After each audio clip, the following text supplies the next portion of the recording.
Welcome back to another reaction video. Ladies and gentlemen, if you're clicking for the first time and you care to know, my name is Onel and this is Thekla right in front. The person with the longer hair behind is Tercy and the black up is Telma. Yeah, the person giving you a check.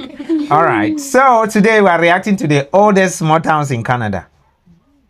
Yeah, and sure, it's when we used to react to other videos on Canada, they will mention a town that was 16th century, all this kind of thing.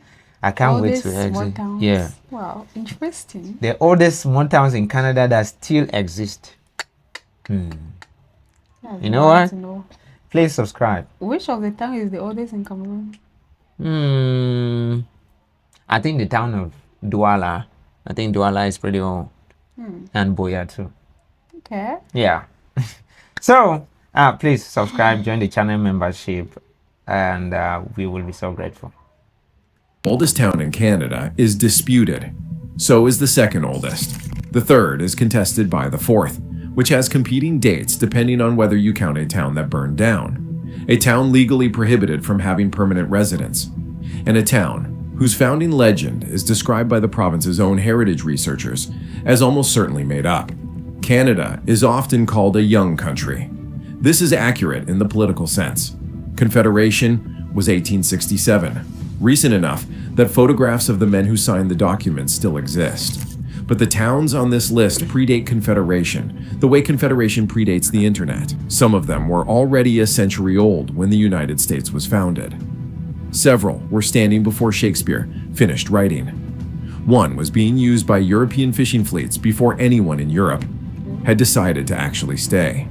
This video counts down 12 towns continuously inhabited since European contact, starting at the youngest of the old and working backward to the genuinely ancient. The ranking uses the earliest defensible date for permanent European settlement, which sounds straightforward and is not. You will notice the disputes as they arrive. They are not a problem to be solved. They are part of the story. One note before we start. Every date on this list is a European contact date. The indigenous peoples of these territories had been present for thousands of years before any European ship arrived. In most cases, indigenous communities were the reason European settlers survived long enough to call the place a town. That context belongs in every entry because it is the founding narrative. The oldest confirmed human habitation in what is now Canada dates to approximately 24,000 years ago at Bluefish Cave. What? 24,000 years ago? How? 24,000 years. Not 2,000. No. So they came 22,000 years before Jesus Christ. Yeah, before Christ. I mean. What the? In Yukon. The oldest town on this list is 426 years old. When someone says Canada is a young country, this is the range they are compressing. Niagara-on-the-Lake has 19,000 permanent residents and receives approximately 4 million visitors a year. That ratio, 210 tourists for every person who actually lives there, is not incidental. It is the entire economic model. The founding in 1781 was not voluntary. Loyalists, Americans who remained loyal to the British Crown during the Revolution, lost the war, lost their property, and were handed land grants across the Niagara River as compensation for backing the wrong side. They built a settlement called Butlersburg, then West Niagara, then Newark. In 1792, it became Upper Canada's inaugural capital. That capital status lasted 4 years. The government moved to York in 1796. Then, on December 10, 1813, the American Army burned it to the ground. Not metaphorically. Every building. Women and children were ordered into the street in winter with minimal notice. A new mother was carried from her burning house with her infant. The British retaliated by burning Buffalo. Neither action changed anything about the war. Here is the irony that defines the place. The burning accidentally created Niagara-on-the-Lake's identity. Survivors rebuilt between 1815 and 1860 almost entirely in classical revival and Regency styles. You guys remember this Niagara-on-the-Lake that we did a video about, the prettiest town where it has those flowers like that? I remember. This place was burned to the ground by the Americans. And I remember on the video they mentioned that the town was rebuilt from scratch. You know, when you do enough of these videos, you begin to see some correlation. Hey, you see some The architectural fashion Yeah. of that specific window of time. Because they rebuilt simultaneously, on the same 18th century street grid in the same style, the resulting streetscape is remarkably coherent. The town, that is now a National Historic Site, owes its visual unity to the people who destroyed the previous version. Almost nothing on Queen Street predates 1815. The McFarland House, circa 1800, is the oldest surviving structure, spared because American officers requisitioned it as headquarters. What visitors walk through is a well-preserved post-war reconstruction now old enough to be heritage in its own right. The Shaw Festival, launched in 1962, transformed the town from a declining backwater into a working tourism destination. The 19th century buildings survived partly because the town was too economically depressed in the 1940s to replace them. Poverty preserved the streetscape that prosperity would have erased. The Underground Railroad history is genuine. The town was a documented destination for people escaping slavery, and that history is also sometimes used to soften a more complicated origin story about who founded the town and at whose expense. Queen Street, at dusk. Regency and Classical Revival facades on both sides. Fort George earthworks at the end of the street. A small I remember this Fort George when we were doing our reaction video where we saw those people with those red dresses and shooting those cannons. Yeah, those putting gunpowder there and firing them. Yeah, I remember the Fort George. I know what these people mean by a fort. A fort, like FORD, is a military. In those days a military build out that they used to build it with gates, and then they put like guns around the place so that enemies cannot invade it. So that's what they call fort. You have like Fort McKinley in the United States and all those things. So the guns that they are around the place, who is controlling them?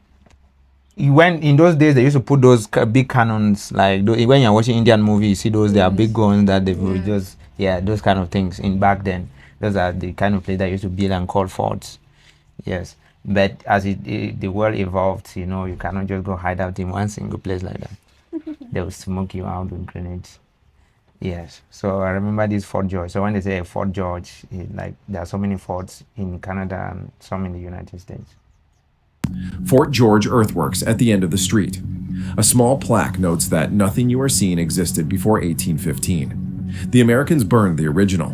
The Canadians rebuilt it. 2 centuries later, the rebuilt version is the historic site. In 1753, the British government back to needed Nova loyal Scotia. Protestant settlers to counterbalance French Catholic Acadians in Nova Scotia. Their solution was to recruit 1,453 Germans, Swiss, and French Huguenots, put them on ships, have them draw playing card lots for their land assignments, and deposit them on a steep hillside above a harbor they had never seen. The British built a very German town, named it after a German duke who was also their king, and called the result a British colonial settlement. UNESCO designated it in 1995 as the finest surviving example of planned British colonial settlement in North America. Wow. The settlers whose descendants are proudest of Lunenburg's British heritage are the ones whose ancestors did not speak English when they arrived. What happened next is the actual story. The settlers found the soil unsuitable for farming. In 1756, Mi'kmaq attacked the settlement. That was territorial resistance to colonization, not random violence.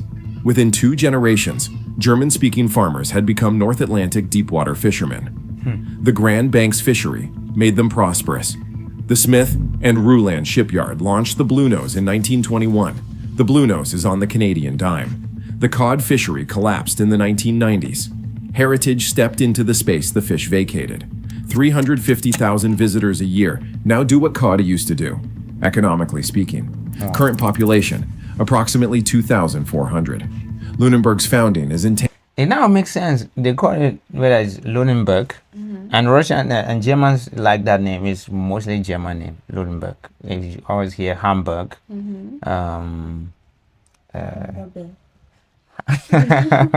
Hamburger, yeah. But that's more of an Italian name. So all these words that end with BURG are mostly German. or Austrian. All those countries that speak German, they mostly use those words that end with Berg, something like that. So it makes sense that there were German settlers in there.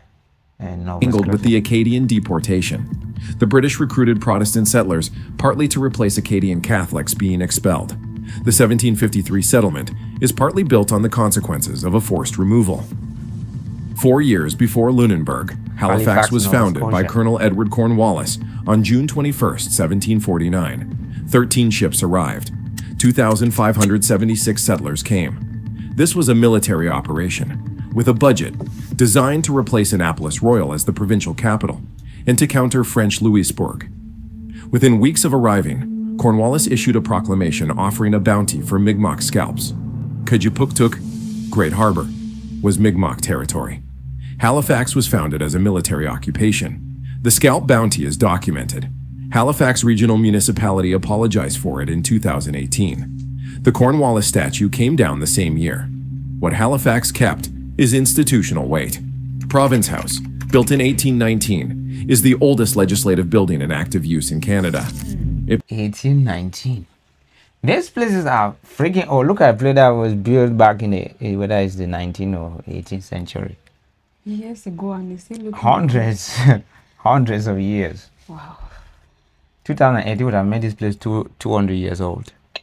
And That's how Cameroon. the place still look like. Yes. now like this. Yes. And it possibly even better. As of now, maybe this side looks like at the time of shooting this video. Yes. And you know, Cameroon was colonized in 1884. And the Portuguese first came to Cameroon in 1692 or something like that. And that's when the ones that gave the name of Cameroon. And then the Germans came and refined it to Cameroon, starting with KA. And the Germans came and colonized in now 1884, and for only for the French and the English to come and remove the Germans in 1918, and then taught us English. Then that's how we have that song that they came in number. The Portuguese, the Germans, the English, and the French. You know the song? No, it's kind of nice. Even better than do. I mean, wow. It's nice to see. If that means our country did not exist when these people were already building provincial houses. Yes. Halifax is actually the capital of Nova Scotia. Nova Scotia, I think it's the nicest sounding name of the whole Canadian provinces. What about Prince Edward Island? Prince Edward. It's not really that cool as Nova Okay, Scotia. what about Quebec? Quebec. Yeah, it's making sense. Quebec is nice. Quebec. I think British Columbia is kind of cool. Oh. Alberta. What about Saskatchewan? That one, if you want to pronounce it, first of all, cheese like this before they come back. 9% of the time you pronounce it wrongly. Saskatchewan. Province House, built in 1819, is the oldest legislative building in active use in Canada. It predates Parliament Hill, it predates Confederation, and it is still where Nova Scotia's Parliament Hill is actually where the Canadian Parliament is located. Is this how it's just small like this, or there's No, this No, one this is one the this one is Canadian not their Parliament House. This is only for Nova Scotia. Yeah, so each province have their Parliament House. Wow. Yes. That's very nice. Yeah, that's something that actually used to be practiced in English Cameroon until we did the reunification in 1972, when our governors are appointed by the president. Yeah, I think we're fighting to get back that thing. to get that decentralization. Yeah, but it's going to be hard. These people got their confederation. That means to become a confederation in 1867. That means that by 1967, by 2067, Canada should be 200 years old. Oh, bravo, bravo. Yeah, the 200th anniversary of Canada. By then, I'll be. You be in Canada. Yeah. I mean, legislature sits. St. Paul's Church, 1750, is the oldest Protestant church in Canada. wow. The Halifax explosion of December 6th 1917, was a munition ship collision in the Narrows that killed approximately 2,000 people and destroyed the north end of the city. Wow. The city rebuilt. Halifax is now 465,000 people and the dominant city in Atlantic Canada. Wow.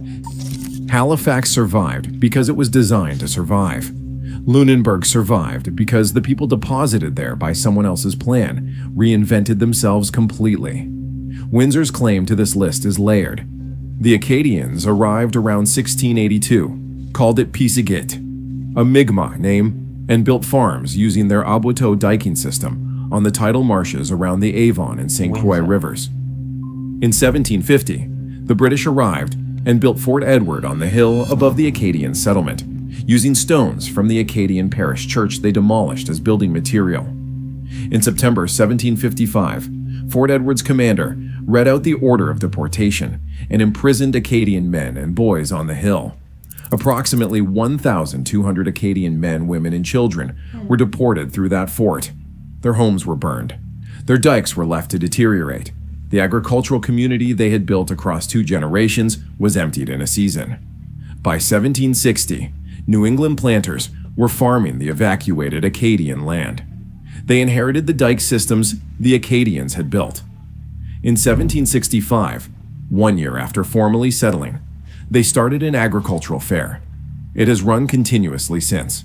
It is the oldest agricultural fair in North America. Wow. Most accounts do not note that the farming tradition it celebrates was already here before the people celebrating it arrived. The blockhouse, built in 1750 and the oldest surviving blockhouse in North America. What?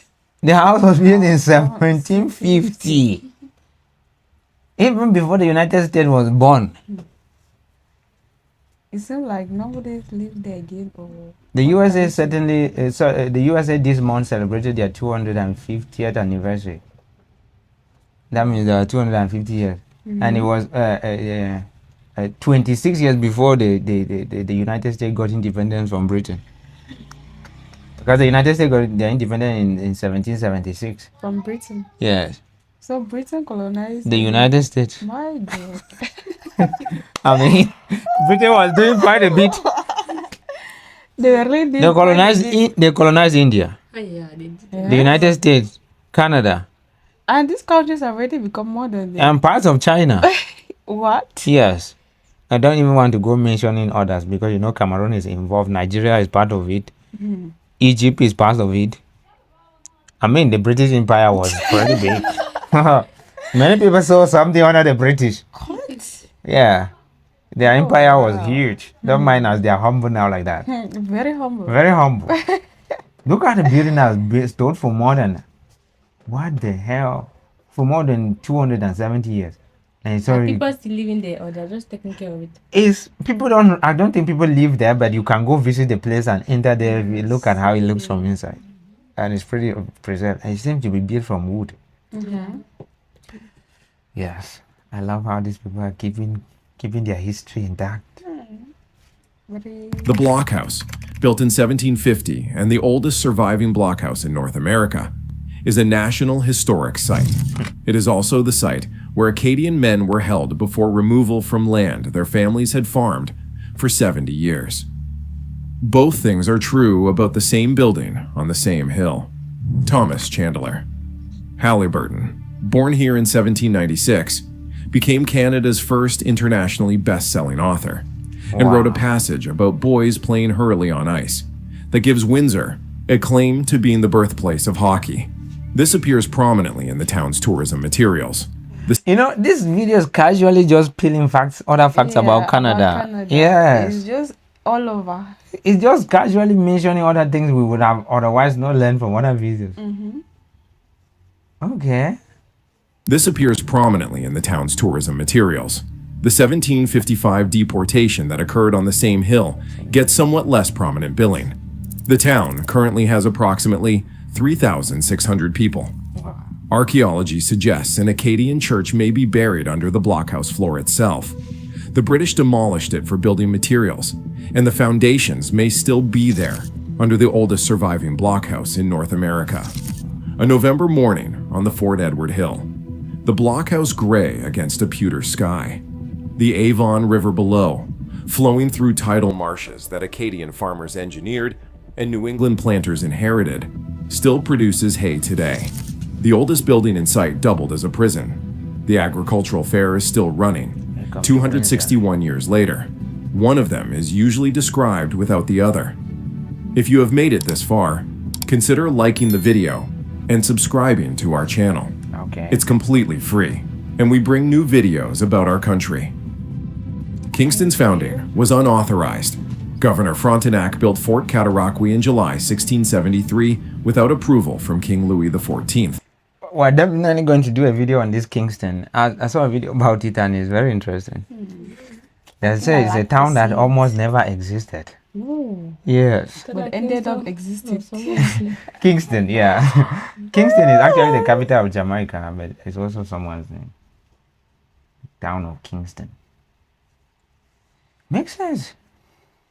Governor Frontenac built Fort Cataraqui in July 1673 without approval from King Louis XIV, on the reasoning that the strategic case was too obvious to delay. He arrived, held a formal meeting with Haudenosaunee leaders on the shore, their territory, and began construction the following morning.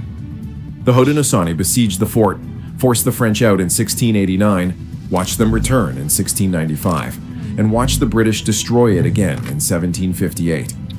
In 1784, American loyalists arrived at the emptied site and built the civilian town.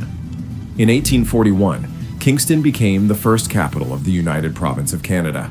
In 1844, the capital moved to Montreal. Kingston kept everything else.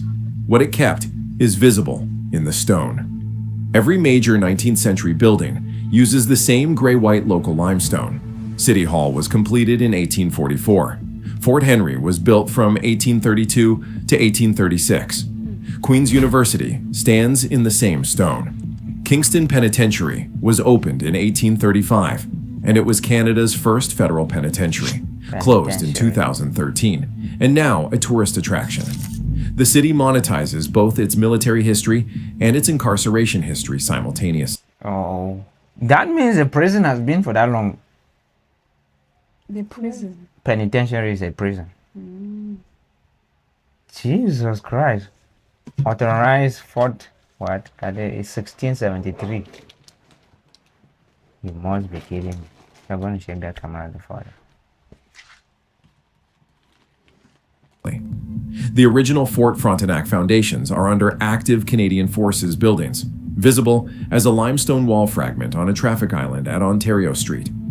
Foundations span 3.5 centuries of history. Cars drive past it. 5 years older than Kingston, and considerably less famous for it, is Sault Ste. Marie. In 1668, Fathers Dablon and Marquette established a Jesuit mission at the Ojibwe gathering place on the St. Mary's River. The Ojibwe had called the site Bawitigong, place of the rapids, and fished there for over 2,000 years before the mission arrived. The stated purpose was conversion, but the practical effect was a French foothold at the most strategically unavoidable point on the 5,000-kilometer fur trade route. The rapids were impassable by canoe. Everyone stopped here. In 1671, a French colonial agent held a ceremony at Sault Ste. Marie. I like that they're dressing. Like those old. Yeah. Hold on. Uniform. They what? The rapids were impassable by canoe. Everyone stopped here. This is what you say you like. Yeah, I like this one. How about you go get it? You could get it for Christmas though. And then they wear little long socks. And I noticed they always wear socks back in the day. White socks. So if you see somebody struggling to make sure that he or she clean the white socks, let it And be drag very, them right very off clean. to the legs. What an I like interesting that. one they I have like the there. dressing. That's really cool. I would like to wear it when I get to Canada. Wear it in Cameroon, you stop. They will What not do you know need the, Canada they will not to- know the meaning of what I'm putting on. Yes. We will know, the three of us will know. It will not make too much sense. Make it make sense. We'll make it make sense. We'll explain to people what you're wearing. Okay. 1671, a French colonial agent held a ceremony at Sault Ste. Marie, attended by representatives of 14 indigenous nations, and formally claimed the interior of North America for France. The nations present had no idea. The ceremony meant nothing to anyone who had not come from France. Sault Ste. Marie survived by being unavoidable. Francis Clerc industrialized the city from scratch in the 1890s, building a steel mill, pulp operation, and hydroelectric plant on the same rapids. His company went bankrupt in 1903, collapsing the entire local economy and requiring government intervention to save the steel plant. That plant still operates today. The current population is 72,051, down from a 1971 peak of 82,697. Ontario's oldest European settlement is in slow decline and does not heavily market the fact. The Robinson-Superior Treaty of 1850 paid the local Ojibwe bands a combined annuity of £600 annually. It was not meaningfully increased until a 2021 Supreme Court ruling found the Crown in breach of treaty obligations. That is 171 years of underpayment, a detail that most coverage of the city does not mention. The St. Mary's River Rapids, still there, still fast. Beside them, the Sioux Locks, a 1 kilometer long engineered workaround for the same obstacle, ships the length of city blocks, sliding through in silence. On the far bank, Michigan, the rapids do not care which side of the border you are on. Placentia was once the capital of French Newfoundland. Between 1662 and 1713, Plaisance was the primary French colonial presence on the island, a fortified garrison town on a deep, ice-free harbor the Basques had used for seasonal fishing since the early 1500s. Louis XIV sent Governor du Perron with 30 soldiers in 1662. Du Perron died in the first year. Some soldiers mutinied. The colony survived, eventually reaching 588 people, 153 permanent, and 435 seasonal fishermen. In 1698 alone, it shipped 3,916 tons of salt cod to France. The Grand Banks fishery was the entire economic engine, and Plaisance was the dock. From this base, the French launched raids against St. John's in 1689, 1696, and 1707, burning it each time before withdrawing. Then the 1713 Treaty of Utrecht handed Newfoundland to Britain and ordered the French to leave. The treaty changed everything. The departing population did not scatter. 3 royal ships took 116 men, 10 women, and 23 children to Cape Breton, where they founded Louisbourg. The people who built one of the most heavily fortified positions in the 18th century North America. You know, one of the most important thing is that even though they are calling these towns old towns, but look at how beautiful they are. Yeah, they still exist and they look absolutely small. They don't even look small. Oh, yeah, they got them small. Yes. To us, those are our major Very cities. big and beautiful, well constructed. What are you even saying? Nice roads. Yeah. All the water is clean, everything is clean. We live here in the capital though, and there's nothing that can explain we live in the capital. Can come close to this. Oh my God, I just like how sometimes they even go as far as calling it a village. I mean, Most of it all like that. if you went to my village, you would have reasons to call this a city. Wonderful. America, were refugees from a town most Canadians have never heard of. Hey. Placentia is the origin story of a Placentia. more famous place, declining while that more famous place charges admission. Louisbourg grew from those refugees. Current population, 3,289, down from 5,515 in 1991. The Castle Hill National Historic Site preserves the French and British fortification earthworks above the harbor. In August 1941, Churchill and Roosevelt met in the deep water of Placentia Bay to draft the Atlantic Charter, the document that shaped the Allied war effort and the post-war world order. A monument in the town acknowledges this. It is not well known. The Beothuk had used Placentia Bay's coastal resources for centuries before any European arrived. The expanding French and British settlements progressively cut the Beothuk off from those resources across the island. The last known Beothuk person died in 1829. Standard heritage tourism presentations in Placentia do not typically make this connection. It exists regardless. Beothuk lives in the history. Castle Hill, at dusk. The fortification lines are still readable in the grass.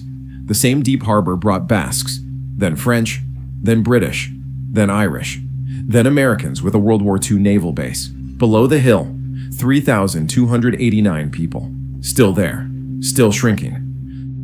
Trois-Rivières has been continuously Trois-Rivières, inhabited for Quebec. 392 years. Trois-Rivières. Long enough to have been important, become less important, industrialized heavily, lose that industry, and rebrand around a street racing event. This is a reasonable arc for most things that survive 4 centuries. La Violette established the trading post in 1634 at the confluence of the St. Maurice and St. Lawrence rivers, the midpoint between Quebec City and Montreal. The Atikamekw and Algonquin had used this confluence as a trade gathering point for generations before any Frenchmen arrived. The St. Maurice Valley extended deep into the Quebec interior, and whoever controlled its mouth controlled a significant share of the fur trade flowing south. The Haudenosaunee understood this. The Iroquois Wars of the 1640s brought raids to Trois-Rivières repeatedly. I think these are some heavy history lessons that Yeah. you can not learn them, otherwise watch them on videos like this. Yep. Yeah, and I can bet for a fact that some Canadians don't know these facts. Yeah, but if you see this and you don't know them, please share it with your friends. Even if you know, I know a friend who Might not know. know, yeah, share this video with them. Let them enjoy your history. You guys have magnificent history. An amazing Those history. stones that were well preserved like that, what are they for? Or like when you see, maybe like you put them in a museum. Yeah, anything that they preserve is either a national For heritage visit, site. for tourists. Yeah. If you see something that is preserved, it's either like a national heritage site or they'll put it in a museum. If it's a building, they will just leave it that people can visit. If it's small that you can carry, they can go put it in a museum or something like that. Yeah. For us, when you're walking around this city, I think the oldest building I know in this city is built in 1930. Yes. And it's door. The central post office, post central, and also the National Museum, which is the first presidential house, which was constructed also in 1930. I think those are the oldest buildings that I've seen in my own city. Yes, I remember one time I went there to go check it out. Yeah. But it was not open that day. Yeah, it's actually not open on Sundays. It's actually a museum now, the first presidential house, and our first national post office. There's another building that is older too. I don't know how old it is, but it seems to be the first prime minister's house. It's just beside the Ministry of Post and Telecommunication. People having buildings from 17 something. The Americans occupied the town briefly in 1776. Both threats failed to end it. When the fur trade declined, the valley found new purposes. The St. Maurice Forges, founded in 1730, were the first industrial ironworks in Canada, producing iron stoves and cannons for New France from the same facility, serving domestic heating and colonial warfare with identical practicality. The forges operated for 153 years. When iron declined, the river switched to timber, then pulp and paper. At its peak, Trois-Rivières was one of the largest newsprint producing cities in the world. Then digital media happened to newsprint the way the 20th century happens to everything that was once the largest of its kind. The mills contracted and the city adapted. The St. Maurice Forges are now a Parks Canada site, blast furnace ruins, stone walls, the river audible through the trees. It is the first industrial site in Canada, passed daily by drivers on the highway to Montreal, who have no idea it is there. The city has 140,000 people, Wow. a university, and the Grand Prix Trois-Rivières, which runs international street racing through the city core each summer. The historical connection between those facts is not obvious, and the city is not trying to manufacture one. The Atikamekw and Algonquin peoples, whose trading networks made the confluence worth founding a city on, are substantially absent from the standard heritage narrative. The official story begins with La Violette In 1634, what made the location worth founding is left for the interested visitor to work out independently. Samuel de Champlain founded Quebec City in July 1608. I mean, that Quebec City is one of those oldest towns, though. Wonderful I listing. had no idea about that thing. Okay. Why are they calling it Trois-Rivières? Yes. Three Rivers, the Yes. city of Three Rivers. Yes. Probably there are three rivers in the city. You don't know. We don't know. Honestly. Quebec is And that's a good huge question, though. place. Like, why is it called Trois-Rivières, which is Three Rivers, city of Three It could Rivers? actually be because of something. Yeah. Yeah, that name, names of places always come to maybe discovery of people, Yeah. legends. But I think this one is more related to these rivers or a river. I don't know. So, yeah. Guys, please answer Tema's question for our own benefit. You know what? Let's see how old this Quebec City is. With 28 colonists. By spring 1609, 20 were dead. The founding mortality rate was 71%. This number does not appear on the welcome signs. The site was defensible by geography in a way that few places on the continent matched. Quebec, in Algonquin, means where the river narrows, and the St. Lawrence narrows at the base of Cap Diamant in a way that made the location militarily obvious. Champlain knew exactly what he was choosing. He built his habitation in July 1608 and put 28 colonists into it. Scurvy, cold, illness. 20 dead by spring. A conspiracy to murder Champlain among his own men was discovered, and the ringleader was executed. By 1630, 22 years after founding, the total colonial population of Quebec was still under. I've actually seen those mortuary, where they bury people. Those graveyards. Graveyards. Yeah, so I wanted to ask, when somebody die in Canada, what do they do? Do they bury the person or? We do cremation. Yes, That's a good question. I've never known about what Like, they do. yeah, because sometimes we have cemeteries, yeah, national cemeteries, and then there are church cemeteries. And I don't know. Please tell us. Because Yes, here, I'd like to know. it depends if you are going to church, and then if your family wants you to be buried in a church cemetery. Yeah, or they want to bury you in your compound. Yes. And I think if you people have the culture of cremation, I think totally over here we don't have that culture of cremation completely in our country. So just let us know. I've not seen that happen in this country. 100 people. What kept the colony alive was the Indigenous Alliance. Champlain allied with the Algonquin, Montagnais, and Wendat against the Haudenosaunee, joining their wars and receiving food, knowledge, and trading access in exchange. Without that alliance, the colony would have been destroyed in the first years. He was direct about this in his own writing. The founding of the oldest European city in Canada was a collaborative survival arrangement in which the European Party was the junior partner for most of the first generation. The Kirke brothers captured Quebec for England in 1629. It was returned to France in 1632. Fortification walls were built, expanded, and rebuilt through the 17th and 18th centuries. Then, on September 13, 1759, Wolfe's army climbed the cliff face in darkness and formed up on the Plains of Abraham. Montcalm came out to fight. The battle lasted approximately 15 minutes. Both generals were killed. French control of North. How can a battle last for 15 minutes? How? Is it a play or something? Was it a hand fight? They were playing. That was wild. Battle of the Plains of Abraham. Abraham Lincoln.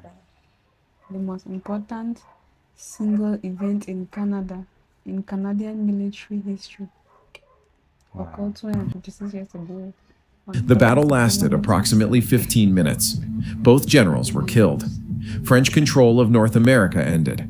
The battle is now a public park. Quebec City today is a UNESCO World Heritage Site with Wow. 550,000 The whole city. people and one of the genuinely great historic districts in North America. Place Royal, the lower town around the original habitation site, is the oldest commercial district on the continent by continuous use. The walled upper town, the cobblestone streets, the fortification gates, and the cliff face dropping to the river below make the comparison not to other Canadian cities, but to a small number of European equivalents. It is that kind of place. Yes. The Chateau Frontenac is famous and dates to 1893. Champlain's original habitation, by contrast, has been gone since the 17th century. What reads as ancient is largely 18th and 19th century. What is actually ancient is the geography and the ground. The St. Lawrence Iroquoian village at this site, Stadacona, which Cartier visited in 1535 and estimated at 500 people, was empty when Champlain arrived in 1608, displaced by Mohawk pressure. Champlain built on an already contested and already emptied site. The Algonquin and Montagnais who remained were his allies, his food source, his military partners. That context and the world's most visited French colonial city occupy the same square kilometer. Both are there if you look. Port Royal was founded in 1605, 2 years before Jamestown, 15 years before the Pilgrims, 167 years before the United States existed. Pierre du Guadamons and Champlain moved the settlement here after nearly half their 79 colonists had died of scurvy on Ile Sainte-Croix. Chief Member 2 welcomed them, fed them, and showed them how to survive a North Atlantic winter. L'Ordre de Bon Temps, the Order of Good Cheer, North America's first social club, was founded here in 1606. The first theatrical performance in North America was here the same year. The continent's first experimental European seed plot was here. First club, first theater, first garden, all at a site whose current population is approximately 500 people. The settlement was burned in 1613 by Virginia privateer Samuel Argall. While the leadership was in France, it was rebuilt.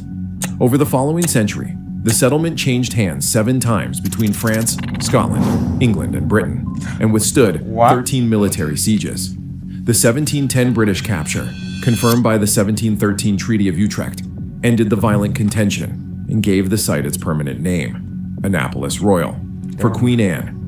In 1755, the British deported the entire Acadian population of Nova Scotia, approximately 12,000 people, including the community here. The Acadian diking system, a Boiteau technology that made salt marshes farmable, still functions in the Annapolis Valley.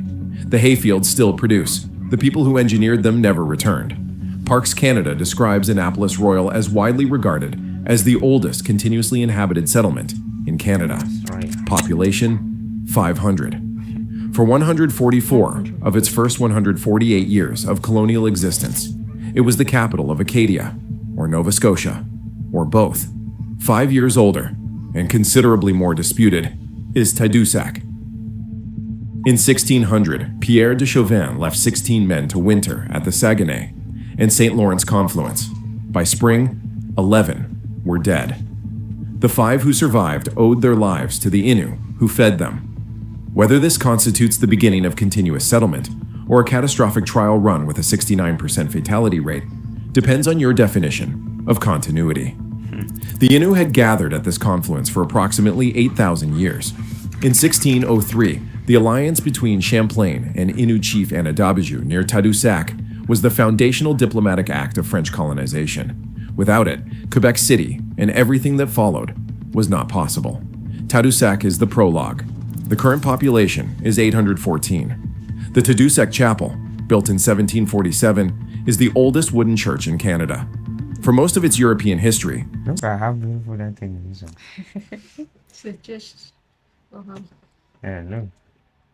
Hold on. not possible. Tadoussac is the prologue. The current population is 814. The Tadoussac Chapel, built in 1747, is the Oh, it looks like a wedding ceremony organization. Wonderful. It was designed for Thanksgiving. I mean, God hears prayers in here more than anywhere else. I can say that for a fact. oldest wooden church in Canada. For most of its European history, civilian settlement was legally prohibited. The King's Domain fur monopoly banned permanent residence from 1720 to 1859. The village that might be Canada's oldest was not legally allowed to be a village for 139 of its first 259 years of European occupation. The founding legend of St. John's St. is that John's, John Cabot Newfoundland. sailed into the harbor on June 24, 1497, the feast of St. John the Baptist, and named it for the occasion. Newfoundland I talk about St. John the Baptist. Yeah, The one in the Bible or the one in the Canadian? Bible. Oh. Then they say the city of St. John's. Mm-hmm. Yeah, St. John, that John is John the Baptist. Yep. Heritage's own researchers describe this as almost certainly untrue. The harbor appears on a Portuguese map as São João in 1519, which confirms European knowledge, but not the Cabot legend.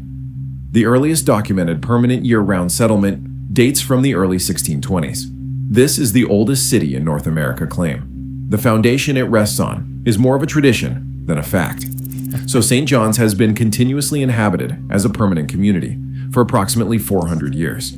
As a seasonal European fishing station, perhaps 500. Norman, Breton, Portuguese, Basque, and English fleets were using the harbor from the early 16th century, decades before anyone decided to stay through the winter. The city grew not from a founding decision, but from pragmatic necessity. Merchants needed someone to protect shore equipment year-round. Fishermen who missed the return convoy stayed, and over decades, this produced a community, despite official discouragement from the English government, which was pressured by West Country fishing merchants who did not want local competition. St. John's exists partly in defiance of the people who were supposed to be governing it. When Sir Humphrey Gilbert arrived in 1583 to formally claim Newfoundland for Queen Elizabeth I, he found 36 vessels already in the harbor, English, Portuguese, Spanish, and French, none of whom needed England's permission. He claimed the island, departed, and was lost at sea before reaching England.